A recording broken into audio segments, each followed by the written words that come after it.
Padre, yo te doy gracias por esta clase, gracias por lo que nos has permitido estudiar, repasar, recordar, saber en este curso de Historia 2.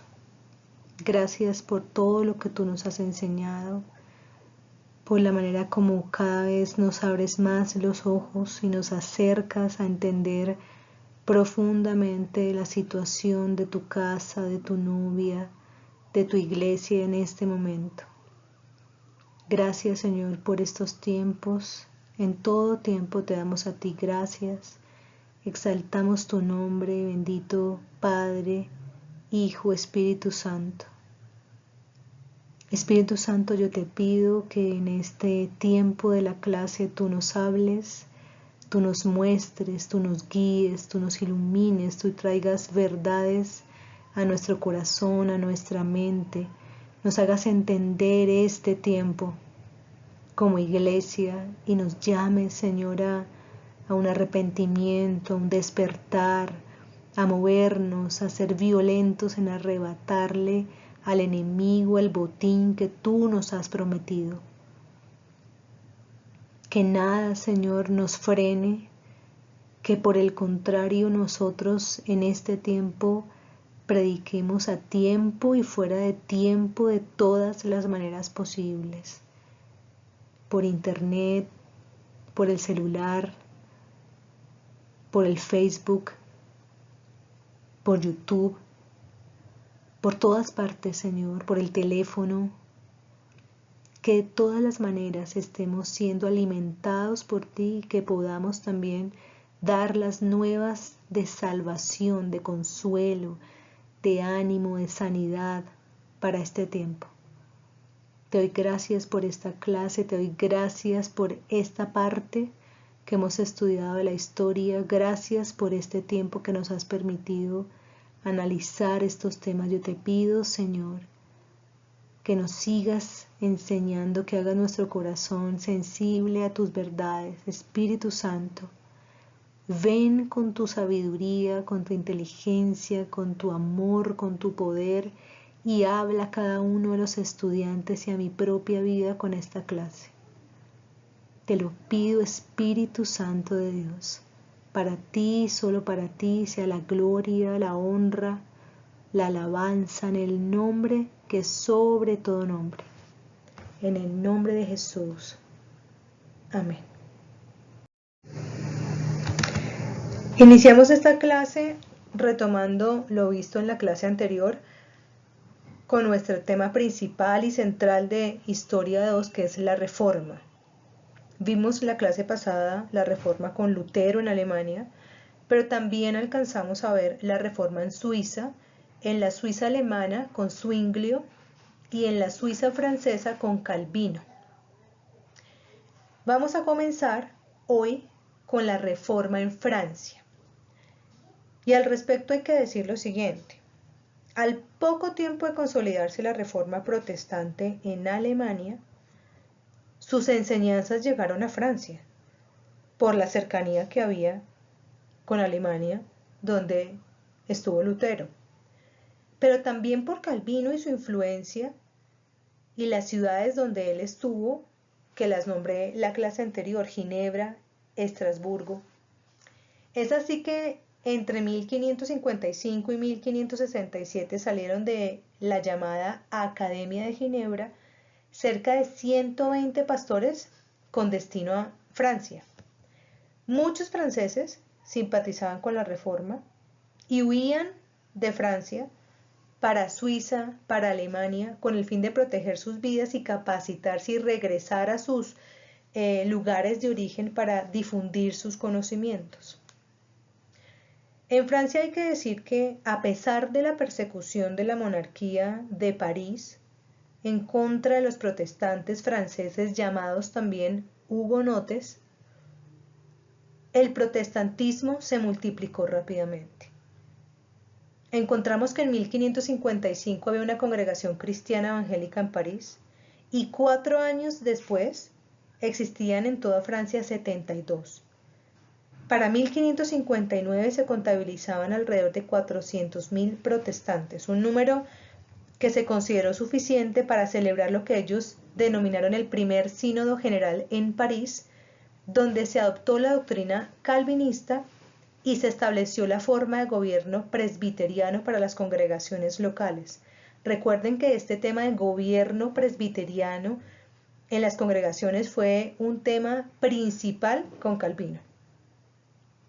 Aunque la mayoría de hugonotes pertenecían inicialmente a la clase artesana y campesina, a los económicamente oprimidos, poco a poco fueron entrando en esta fila de protestantes, nobles, políticos e incluso príncipes herederos al trono francés. Quiero referirme a las guerras religiosas en Francia que tuvieron mucho que ver con una guerra subyacente entre protestantes y católicos. Cuando llega el protestantismo a Francia, estaba reinando Francisco I y luego su hijo Enrique II. Estos monarcas eran católicos y obviamente apoyaban a Roma. Aunque ejercían una política de represión contra los hugonotes, no cometieron masacres. Pero todo va cambiando. Enrique II se casa con una mujer italiana llamada Catalina de Médicis, de la misma familia de los Médicis con los que vimos la clase de Savonarola cuando vimos los intentos de reforma que seguramente recordarán. Esta mujer Catalina de Médicis era una mujer manipuladora, una mujer sin escrúpulos. De esta unión nacieron 3 hijos muy enfermizos y débiles que no obstante ocuparon la monarquía francesa: Francisco II, Carlos IX y Enrique III. También hubo otro varón llamado Francisco de Alecón, que murió antes de alcanzar el trono, y una mujer llamada Margarita de Valois. ¿Dónde y por qué surgió la situación crítica para los cristianos? Protestantes me refiero. Surgió al ascender al trono Francisco II, porque la familia Guisa, que eran los tíos de su esposa, llamada María Estuardo, se hicieron muy fuertes en la corte y constituyeron un fuerte católico que rápidamente se enfrentó a un grupo de nobles descendientes de la encopetada familia francesa de Borbón, que eran protestantes, y lideraban a un gran número de campesinos y de artesanos conversos. Francisco II murió repentinamente y fue sucedido por su hermano Carlos IX, que apenas tenía 10 años de edad. Obviamente él no iba a gobernar, gobernó su mamá. Acuérdense cuál era su mamá: Catalina de Médicis. Ante la amenaza entre confrontaciones entre la familia Guisa y los Borbones, es decir, entre los católicos y los protestantes, Catalina quiso mediar y decretó a favor de los hugonotes, los protestantes en Francia, el Edicto de San Germán en 1562. Este edicto concedía libertad para celebrar sus cultos en forma privada en las ciudades y en forma pública en los campos. Además, convocaba a un coloquio entre católicos y protestantes que tenía como fin ponerlos de acuerdo. Obviamente esto nunca se logró. Pero los católicos, en cabeza del general Francisco de Guisa, decidieron acabar con esta paz, si se quiere, y atacan traidoramente a un grupo de hugonotes que estaban celebrando un culto dominical y asesinan a un gran número de protestantes franceses. Este acontecimiento hace que ellos reaccionen y entonces se forman rápidamente 2 sendos ejércitos, unos católicos y otros protestantes. Uno, los católicos, comandado por Francisco de Guisa, como era obvio, y el protestante por el almirante Gaspar de Coligny, que era un calvinista, un hombre de muy buen testimonio, muy íntegro, respetado. Estos dos bandos se enfrentan en 3 guerras sucesivas entre 1567 y 1570. En 1570 media nuevamente Catalina, la madre Catalina de Médicis, y se firma una tregua que se conoce con el nombre del Tratado de la Paz de San Germán. Pero esa paz fue efímera. 2 años más tarde, una vez más los Guisa atentan fallidamente contra la vida del comandante protestante Coligny, culpándolo de la muerte en combate del general Francisco de Guisa. Ellos justificaron el atentado argumentando la existencia de un plan protestante para deponer al joven monarca Carlos IX. Y obviamente esto resultó siendo un motivo suficiente para que la madre reina, es decir, Catalina de Médicis y los Guisa, decidieran definitivamente asesinar a todos los protestantes. Ahí ya Catalina cambia completamente su intento de mediar. Es decir, la acción de guerra, la acción bélica, traidora, se consume en lo que históricamente se conoce como la noche de San Bartolomé, una noche catastrófica. El 24 de agosto de 1572, por lo menos 8.000 protestantes franceses, hugonotes, fueron sacados de sus casas y asesinados en estado de indefensión, entre ellos Coligny. Esta matanza se repitió muchas veces en ciudades de Francia y se contabilizó un total aproximado de 70.000 víctimas en toda Francia.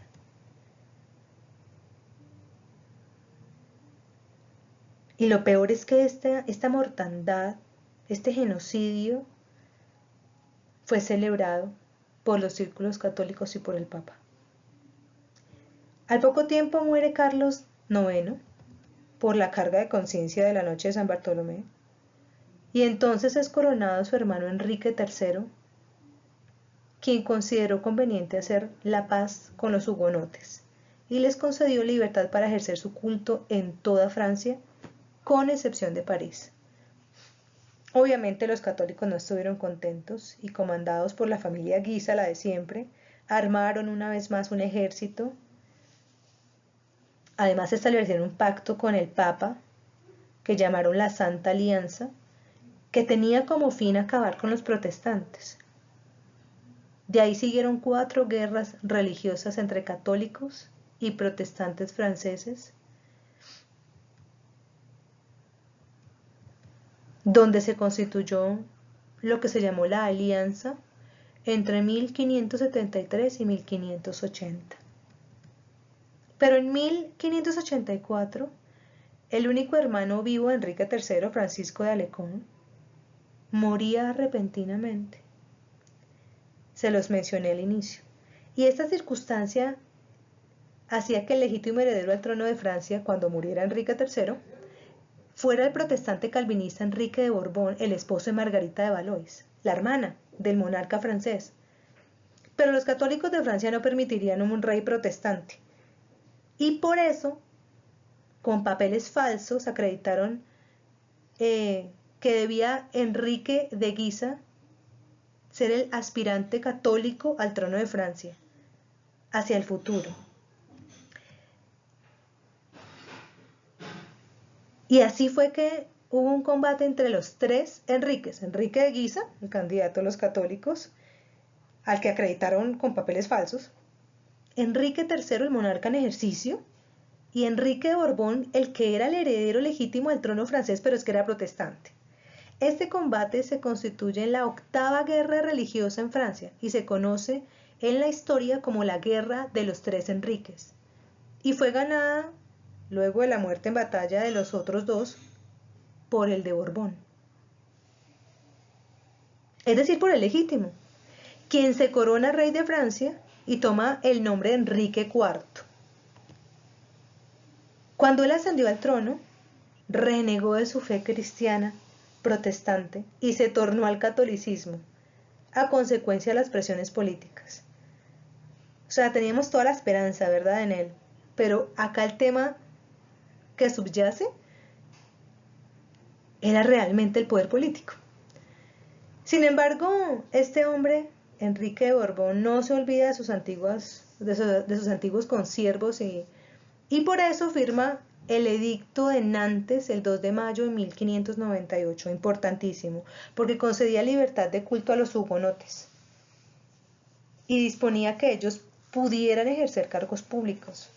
Les permitía formar parte del Parlamento de París y les brindaba franquicias y exención del servicio militar en igualdad de condiciones que los curas. En esta época se establecieron seminarios protestantes en varias ciudades francesas.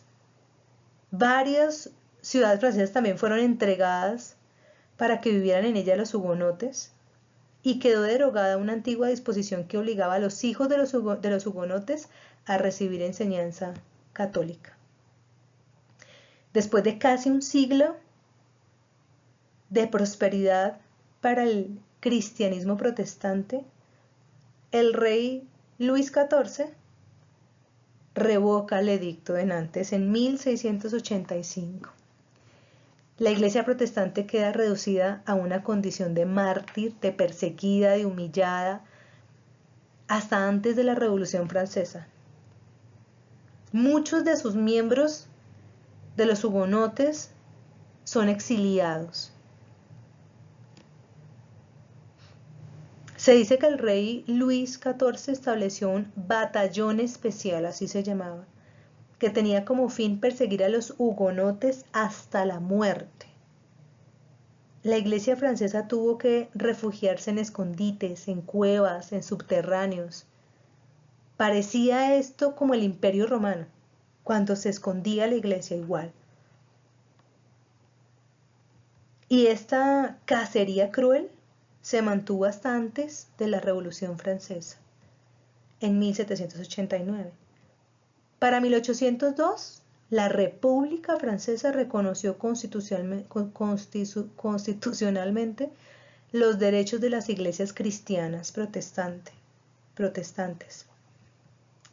No obstante, la población protestante en Francia era muy escasa y en la actualidad se habla de quizá, no sé, 1,5 millones de fieles agrupados en congregaciones locales pequeñas donde no habrán más de 500. En un país donde la población asciende a 65,5 millones de habitantes. Es decir, las iglesias reformadas, las calvinistas, constituyen quizá el 0,5 de las congregaciones cristianas evangélicas francesas actuales. Como pueden ver, es toda una historia de poder que subyace a todo el tema religioso. Esto sucedió en Francia. Ahora vamos a continuar viendo el proceso de la reforma en Inglaterra. Y por supuesto vamos a hablar de la reforma de la iglesia anglicana. Esto tuvo lugar entre 1509 y 1603. En 1500 Enrique VII era el primer rey de la casa Tudor, un rey fuerte que logró unificar su país después de muchas luchas internas.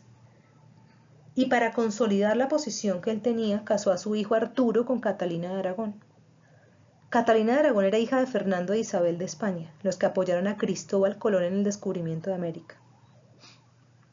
Pero Arturo muere y Enrique VII, con tal de permanecer en el poder y de consolidar lo que él tanto había logrado, consigue una dispensa papal para su segundo hijo, que sería el futuro Enrique VIII. ¿Para qué? Para que se casara con Catalina de Aragón, la viuda.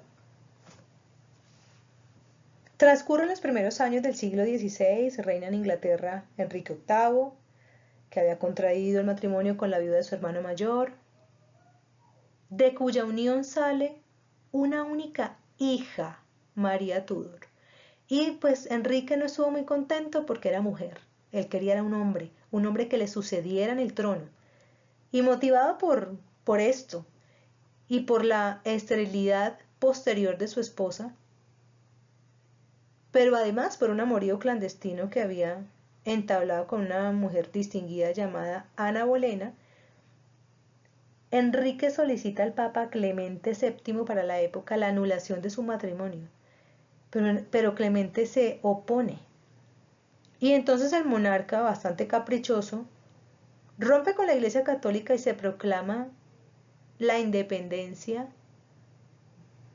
frente al Papa, de Inglaterra frente al Papa y frente a Roma, y funda así la Iglesia Anglicana, de la cual el rey es su cabeza visible. Para dar este paso, él contó con el apoyo de un hombre llamado Tomás Cranmer, que era el más alto jerarca católico de Inglaterra. Fue el arzobispo de Canterbury. Y él fue el que suscribió la anhelada anulación del matrimonio. Era un hombre realmente de tendencia protestante que simpatizaba con Calvino, me estoy refiriendo a Tomás Cranmer. Y pronto este hombre se convirtió en el teólogo de la Reforma Anglicana. Enrique VIII entonces se casa con Ana Bolena, o sea, su amante, quien se embaraza y adivinen, le da una hija, Isabel, Elizabeth Tudor. Ustedes pueden ver hasta la película. De todo esto que estoy hablando, incluso la serie. Pero de Elizabeth hay una película, de Isabel hay una película especial. Este tema, de hecho, a mí en lo particular me fascina, este tema de Inglaterra.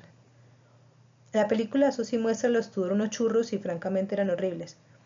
Pero bueno, ese es el cine, ¿no? Y de esta relación, pues realmente no sale más. Sale Isabel, Elizabeth. Y no hay más en esta relación. Cae en una desgracia terrible porque Ana Bolena le es infiel a Enrique VIII, después de todo lo que él hizo para poder casarse con ella y esperar pues el tan anhelado sucesor, termina casándose con ella, no le llega su tan anhelado sucesor y su esposa le es infiel. Al punto que ella muere en la horca. Entonces por tercera vez el rey contrae nupcias, esta vez con una mujer llamada Juana Seymour, una calvinista, con quien finalmente tiene a su anhelado sucesor llamado Eduardo. Y posteriormente este inquieto monarca se casa con 3 mujeres más sin dejar descendencia, es decir, esto era un tema más de poder que de religión, si se dan cuenta. Durante su reinado, Enrique VIII, como rompe con la Iglesia Católica y Roma y el papado, suprime los monasterios en su país, prohíbe el pago de impuestos al Papa, expropia los bienes de los monjes y ordena a Cranmer traducir la Biblia al inglés para repartirla en todas las parroquias. Mientras vivió el rey Enrique VIII, estableció, con una ordenanza de su autoría conocida como los 10 artículos, en 1536, que la nueva Iglesia de Inglaterra se regiría por la doctrina y liturgia católicas. Sin embargo, al morir, le sucede su hijo, Eduardo VI, el único hombre, el menor, quien contaba apenas con 9 años de edad. Obviamente, él no iba a gobernar solo, gobernó bajo la tutela de los duques de Somerset y Northumberland, que eran protestantes. Y con la ayuda de Cranmer, estos dos introducen en la iglesia anglicana elementos calvinistas. Así fue que se compilan, por ejemplo, libros como los 42 artículos, el libro de la oración común, que es una guía de doctrina y de liturgia, que entremezclan dogmas católicos y protestantes y se convierten como en la doctrina de la nueva iglesia. Al fallecer Eduardo, le sucede su media hermana, es decir, la mayor, María Tudor, católica igual que su madre, igual que sus abuelos, que además estaba ardidísima con todo lo que había pasado con su mamá, porque obviamente sufrió con Ana Bolena la vergüenza. que tuvo que aguantarse a su hermano con tendencia protestante. Así que por fin llega María Tudor, una católica, y ataca a sangre y fuego a todos los protestantes y asesina durante su reinado a cerca de 300, entre ellos a Cranmer, el teólogo, y devuelve la fuerza al catolicismo en Inglaterra, pero a través de métodos tan crueles que en la historia esta mujer se llama María la Sangrienta. Ustedes seguramente han escuchado del trago de Bloody Mary. Bloody Mary significa María la Sangrienta, y esto fue, digamos que en honor a precisamente María Tudor. Era una mujer profundamente católica y resentida por todo lo que le sucedió a ella, a su mamá. Ella muere al poco tiempo, después de eso sí hacer esto, y el trono inglés fue ocupado por, adivinen cuál, por Isabel o Elizabeth. Y ahí comienza la era isabelina, una protestante, hija de Ana Bolena. Y con ella se inicia un largo reinado de prosperidad en Inglaterra y un largo periodo de paz. Es recordada como una de las mejores monarcas de la historia y de la realeza inglesa. Respaldó una reforma moderada, sin excesos, buscando que católicos y protestantes pudieran vivir en paz. Dictó el decreto de uniformidad, que ponía límites a los extremos radicales religiosos. Publicó lo que ella llamó 39 artículos de fe, que era una revisión de lo que había escrito Cranmer, e implementó de nuevo el libro de la oración común de Cranmer, y definió el perfil doctrinal del anglicanismo, que quedaba constituido por dogmas católicos mezclados con doctrinas calvinistas. Y así fue que logró esta reina su propósito de establecer una iglesia nacional con una orientación intermedia entre católicos y protestantes, que evitara deserciones, divisiones, sectas.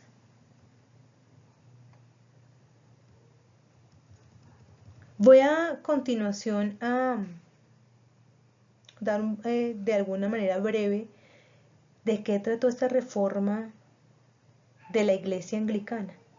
En cuanto al tema religioso, el trabajo de Wycliffe, ya sabemos, de los Lollardos, la traducción de la Biblia al inglés, importantísimo resaltarlo en esta reforma anglicana.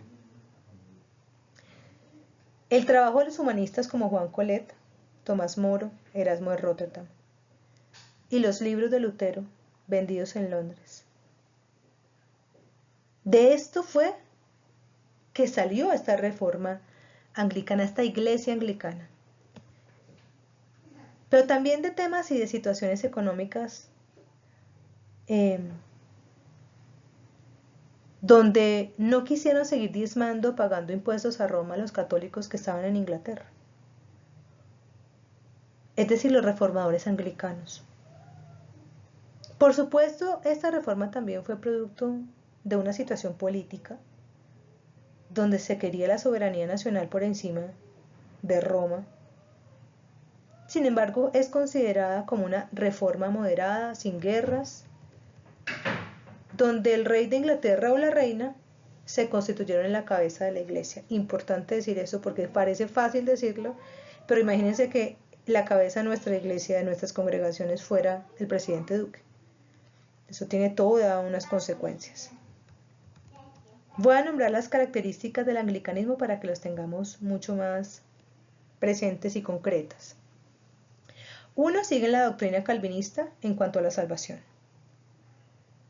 Importante saber lo que cree la doctrina calvinista, y lo mencioné con calma en la clase anterior cuando hablamos de Calvino. En cuanto a los sacramentos, reconocen el bautismo y la cena bajo las dos especies, pan y vino, bajo las dos especies, consubstanciación y transubstanciación. Tercero, constituyen iglesias nacionales, donde hay una unión entre la iglesia y el Estado. Cuarto, reconocen la autoridad doctrinal de la Biblia. Quinto, conservan la liturgia católica, pero celebran en el idioma inglés la misa, si se quiere. Sexto, mantienen la total ruptura con Roma y el Papa, ya sabemos de dónde partió esto. Séptimo, quitan el celibato para sus ministros y para los monasterios. Octavo, desde su fundación permiten la posesión y lectura de la Biblia por todos los fieles, eso fue lo que hizo Enrique desde el principio. Noveno, conservan la división en parroquias y diócesis. Décimo, todos los miembros son santos, pero honran a héroes de la fe, hombres de vida digna, hombres de buen testimonio. Es decir, honran a imágenes que no es lo mismo para ellos que rendirles culto, que adorarlos. 11. Ofrecen devoción a María sin aceptar su mediación ante Dios, ni creer en su inmaculada concepción. 12. Ordenan ministros mujeres e incluso homosexuales. Ustedes incluso pueden ver noticias en Google de la iglesia, bueno, no solamente la iglesia anglicana, incluso la luterana hoy día. Este es un tema, ustedes saben. 13. Celebran la misa igual a la católica. 14. Defienden la sucesión apostólica de sus obispos a partir de Cranmer. 15. Su líder es el arzobispo de Canterbury. Ahora, se unen en torno de él, pero no dependen de él, ni lo reconocen como cabeza a tal punto de que fuera, no sé, como el Papa, como si fuera el vicario de Cristo en la tierra. Sin embargo, lo llaman el primero entre iguales, el arzobispo de Canterbury. Y 16 trabajan arduamente en el tema del ecumenismo. La Iglesia Anglicana es aún la religión oficial de Inglaterra.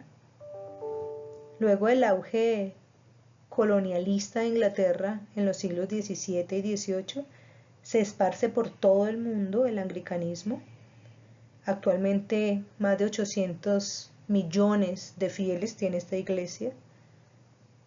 Sin embargo, como reacción a su doctrina ambigua entre católicos, entre protestantes, surge el movimiento puritano en 1606, que lo vamos a tocar seguramente en Historia 3. Reaccionan a la indiferencia y al enfriamiento de la fe, que surge a partir del anglicanismo, y así también se da lugar a la iglesia metodista, lo vamos a ver más adelante. Esto en cuanto a la iglesia anglicana, que responde a la reforma en Inglaterra. ¿Cómo llegó este protestantismo? Fíjense que realmente mucho de lo que hoy vivimos puede surgir de aquí. Así que somos producto en parte de un rey loco que por unos intereses completamente diferentes a los espirituales termina teniendo incidencia en lo espiritual. Eso es la reforma en Inglaterra de la iglesia anglicana. Llegamos ahora al tema de la reforma radical. A partir de los postulados de los reformadores que ya hemos visto, se forman algunas comunidades que rechazaban enérgicamente muchos de los dogmas católicos sobre los cuales no se habían pronunciado hasta el momento. Y así se crean entonces 4 grupos. El primero, los biblicistas; el segundo, los milenarios; el tercero, los místicos; y el cuarto, los racionalistas. Estos 4 grupos rechazaron enfáticamente las enseñanzas y las prácticas de la Iglesia Católica Romana. Los reformadores habían tomado a la Iglesia Católica sobre todo temas de doctrina, pero estos fueron al extremo. Entonces voy a desarrollar brevemente estos 4 grupos. El primero, los biblicistas. Recibieron el apodo también de anabautistas o anabaptistas, llamados también rebautizadores. Uno de los seguidores más conocido fue Menno Simons, un ex sacerdote holandés que fundó la iglesia menonita. Enseñaban 3 cosas.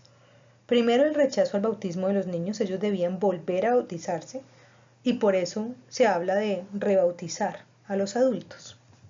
Segundo, el rechazo al concepto de la iglesia nacional. La iglesia, ellos consideraban, era una y solo se componía por los creyentes cristianos sin denominaciones. Y tercero, el énfasis en la lectura de la palabra iluminada por el Espíritu Santo que moraba en cada uno de los creyentes. De una forma extremista afirmaban que la Biblia debía leerse sin tener en cuenta ninguna norma hermenéutica, porque solamente el Espíritu Santo que moraba en el creyente, que mora en el creyente, le daba la interpretación correcta al lector. El siguiente grupo, los milenarios, estaba conformado por una congregación fundada por un hombre llamado Andrés Karlstadt, que fue contemporáneo y amigo de Lutero, y que en medio de un misticismo enorme anunciaba de manera inmediata la llegada del milenio. Un tercer grupo era la corriente mística, que hablaban de la existencia de una luz interior en el hombre, la cual era la presencia de la divinidad, y además esperaban que el Espíritu Santo les iluminara constantemente, pasando a un segundo lugar cualquier otra devoción, incluso la lectura de la palabra. Y cuarto, encontramos el socianismo o los protestantes racionalistas, que constituyeron un movimiento liderado por un hombre llamado Lelio Socinio, un abogado italiano, que vivió entre 1525 y 1562, que lo que enseñaba era lo siguiente: aceptaban solamente las verdades que podían ser demostradas con la razón. De esta manera, negaban la Trinidad, la divinidad de Cristo, la inmortalidad del espíritu humano, y proponían una interpretación racional de la Biblia. 300 años más tarde, las ideas de Lelio Socinio fueron retomadas por el grupo que hoy conocemos como los unitarios o los jesusolos.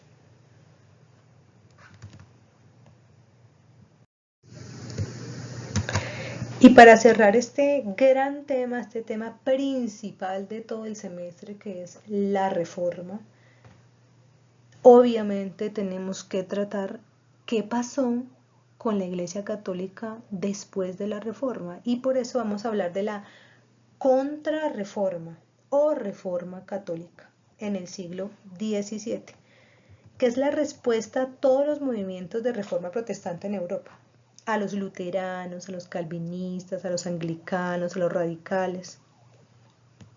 La Iglesia Católica, después de todo esto, se vio obligada a mirar hacia adentro y llegaron a la conclusión que ellos también necesitaban hacer algo. Y pensaron entonces en formas de contrarrestar la reforma protestante y al mismo tiempo de reformarse internamente. Entonces encontramos los siguientes tres propósitos. Primero, reformar la vida y la disciplina de la iglesia. Ellos pensaban en el nivel académico de su gente, de sus estudiantes, pensaban en una vida interna de la iglesia y en la forma como administrar la iglesia. En segundo lugar, una reforma y una sistematización de su doctrina para evitar problemas precisamente de doctrina. Y tercero, tenía como propósito reorganizar sus instituciones. Esta reforma tomó 4 líneas. Una primera línea, la corriente mística que buscaba una religión verdadera. La segunda línea, humanista, que tenía a su vez 4 metas: querer volver al Nuevo Testamento, a las enseñanzas de los primeros padres apostólicos. 1. Segundo, tener iglesias nacionales pero católicas. Tercero, que los sacerdotes debían sí o sí mejorar su preparación y tener más libertad espiritual. Y cuarto, tener menos control de Roma. Los ortodoxos o la línea de reforma o contrarreforma ortodoxa tenían de hecho un solo propósito, era hacer más fuerte al Papa para hacer más fuerte a la Iglesia. Otra línea eran los grupos laicos, que enfatizaban en quienes no tenían ningún ordenamiento dentro de la jerarquía, pero que esto ayudaría a mejorar la vida espiritual, y comenzaron entonces los grupos de oración. Y otra cuarta línea y última, una que trataba de la formación de nuevas órdenes monásticas para misiones interiores con los grupos de la ciudad. Para esta época estaba el rey Carlos, que era rey Carlos I en España, pero él mismo era rey Carlos V en Alemania. Esto porque las naciones no estaban del todo como las encontramos hoy. Este era un hombre católico, un místico, y fue uno de los que fueron en contra de la reforma luterana y anglicana, y pidió a la Iglesia Católica que se reformara para no perderlo todo. Y a partir de eso que les cuento hubo un proceso que comienza primero con el Papa Pablo II en 1534 a 1549, 15 años, que empieza a escoger cardenales que tenían interés en la reforma protestante. En 1537 de esos cardenales escoge una comisión de 9 y presentan sugerencias en dos grupos, unas encaminadas a una reforma católica y otras que buscaban una reconciliación con los protestantes. Una segunda parte de este proceso fue la etapa precisamente de la reconciliación, donde trataron de encontrar puntos en común, pero concluyeron que no había nada en común. Por eso la reconciliación era muy distante, muy difícil. Un tercer paso en este proceso, en 1540, la Iglesia Católica comienza a endurecerse y se funda lo que hoy conocemos como la Sociedad de Jesús, los jesuitas. El Papa reconoce a su fundador, Ignacio de Loyola, un soldado sin mucha preparación que fue a estudiar a París con otros 6, y forman un grupo y toman votos de castidad y de pobreza, de hacer una obra misionera entre musulmanes, de obediencia perfecta al Papa. Los jesuitas comienzan a trabajar como curas parroquiales, se destacan como maestros. Hoy día la enseñanza de los jesuitas es muy buena, la Universidad Javeriana, el Colegio San Bartolomé. Se destacan como predicadores, como confesores, y se forman como directores de obras misioneras. Y una última parte dentro de este proceso es el Concilio de Trento, que es la contrarreforma misma, donde se marca la doctrina católica y donde se marca, por supuesto, también la diferencia completa entre católicos y protestantes. Trento es una ciudad de Italia, y entre 1545 y 1563 el concilio se reunió en 3 ocasiones y fue convocado por el Papa Pablo III, y sale de allí la doctrina. ¿Qué propósito tuvo? Primero, definir y codificar la doctrina católica. Segundo, reformar la vida de la Iglesia Católica Romana, quitar vicios, porque de lo contrario iban a perder a todo el mundo se iba a convertir en el protestantismo. Acuérdense que este caos moral y espiritual de la Iglesia fue una de las grandes causas, antecedentes del protestantismo. Y tercer propósito, erradicar las herejías. Básicamente todas las enseñanzas de los protestantes, Lutero, Calvino, se consideraban herejías. A continuación les voy a enumerar las decisiones del concilio. Primero, hay 2 fuentes de verdad o reglas de fe: la Biblia y la tradición de la Iglesia. La Vulgata es la única Biblia autorizada. Segundo, definieron la teología de la justificación, que es solo por la fe, pero ellos le agregan el mérito de las obras. Que entre otras, 1 y 2 son las diferencias fundamentales entre católicos y protestantes hasta hoy día. Tercero, ratifican los 7 sacramentos como vehículos necesarios para la salvación. Y cuarto, la supremacía papal. Este fue el foco de su fuerza en la reforma, y creo que ha sido el foco de sus errores: constituir toda su fe a partir de la supremacía papal de un hombre. Se acepta la veneración de imágenes, la existencia del purgatorio y el poder del sacerdocio para ese momento. Quinto, rechazaron las enseñanzas protestantes del sacerdocio de todos los creyentes y de la predestinación. Sexto, realizan reformas internas, mejor disciplina, mejor preparación para el clero, más predicación, más cuidado pastoral para los laicos. El obispo tiene que cuidar más a su clero. Séptimo, la lista de los libros prohibidos. Constituyen una lista de libros que no podían leerse, dentro de los cuales estaban todos los escritos de los reformadores. Obviamente los libros heréticos y todos los que se oponían a la fe católica de la autoridad de Roma. Es decir, todo lo que fuera contrario a ellos estaba en esta lista como prohibido. En 1566 se publica la Fe Tridentina, que hoy día es la base de la Iglesia Católica Romana. En 1590 se publica en latín una versión oficial que se llama la Biblia Sextina. ¿Y qué resultados trae esta contrarreforma? Un sistema compacto y autoritario de doctrina, primero. Segundo, un avivamiento de la piedad mística. Tercero, se forman nuevas órdenes religiosas. Cuarto, hay un empuje hacia las misiones. Quinto, por medio de los jesuitas se aviva un espíritu de lucha y sufrimiento por la fe. Sexto, la certeza de tener la verdad hizo que algunos católicos romanos abogaran por reconvertir a los países protestantes por la fuerza. Y ahí vamos a encontrar la guerra de los 30 años, que con eso vamos a iniciar historia 3. Y séptimo, se fragmenta el cristianismo. Una división enorme a partir de esto se da en Europa, según las creencias, países protestantes y países católicos. Entonces fíjense que la Iglesia Católica, después de esta reforma que no pudieron parar de ninguna forma, terminan considerando que ellos también deben hacer una reforma. Y en esa enorme oportunidad que tienen para corregir sus errores, terminan enfatizándolos absolutamente todos. Esa es la contrarreforma. Y con eso terminamos historia 2.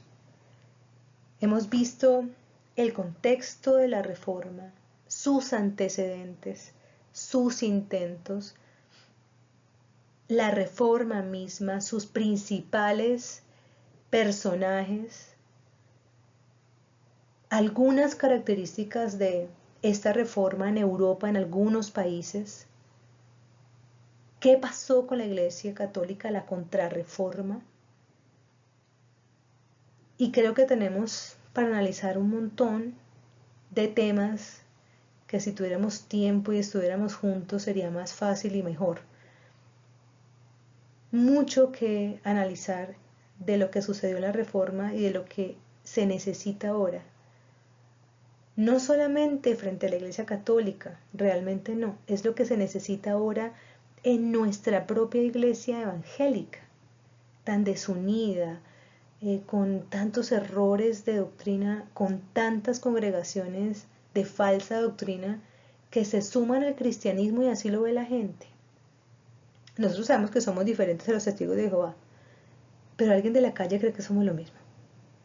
Y así, con muchas sectas que la gente simplemente por no ser católicas dice son cristianas, creciendo en gracia, bueno, tantas que nos llevan a de verdad a analizar este tema con todo cuidado, este celo que debemos tener por la doctrina, por las misiones, por evangelizar, no solamente por las misiones en el exterior. Creo que nuestra principal misión está donde el Señor nos tiene. Este celo por la iglesia, por la casa del Señor, por limpiarla, por ayudarla, por reorganizarla, por acomodarla. Tantas cosas que en la Iglesia Católica se hicieron mal que terminaron con la reforma. Y estos reformadores que no tenían ninguna intención al inicio ni siquiera de salir de la Iglesia Católica. Pero lo propio puede estar pasando con nuestras congregaciones protestantes, de donde sale también mucha gente. Y eso nos llama a cuestionar, a examinarnos, a hacer las reformas que se requieren, no para enfatizar errores, ni manipulaciones, ni autoritarismos,